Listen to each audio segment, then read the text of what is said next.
Hi friends, పొద్దున అయితే మొహం కడగకుండా వీడియో చేస్తుంది అనుకుంటున్నారా? నేనైతే మొహం అయితే కడుక్కున్నాను ఫ్రెండ్స్. ఎందుకంటే నాకైతే ఆయిల్ స్కిన్ అనమాట. నేనైతే ఇంకా బొట్టు పెట్టుకోలేదు, మొహం అయితే కడిగేసుకున్నా, బ్రష్ అయితే చేసిన ఫ్రెండ్స్. ఆయిల్ స్కిన్ అనమాట. నాకైతే పింపుల్స్ అయితే చాలా వచ్చినాయి ఫ్రెండ్స్. ఎందుకో ఏమో తెలియదు, నాకైతే ఎక్కువ ఉంటాయి అనమాట. ఈ మధ్య అయితే చాలా ఎక్కువైనాయి. కుసుమల్లాగా అయితే ఎక్కువ వస్తూ ఉంటాయి. ఎండ పొద్దులు అయితే ఇంక అసలు బయటకు వచ్చేకైతే అస్సలు కాదు, అంత ఎర్రగా అయిపోతుంది అనమాట ఫేస్ అయితే.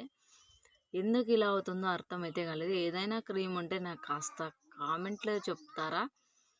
నాదైతే ఆయిల్ స్కిన్ అనమాట. డాక్టర్ దగ్గర అయితే చూపించుకున్నా, అస్సలు తగ్గట్లేదు. కొందరు స్కిన్ అయితే చాలా డ్రై స్కిన్ వాళ్ళైతే చాలా బాగుంటుంది అనమాట. ఆయిల్ స్కిన్ అయితే చాలా ఫేస్ గలీజ్గా ఉంటుంది చూడడానికి కూడా. చూడండి ఎలా ఉందో నా ఫేస్ అయితే.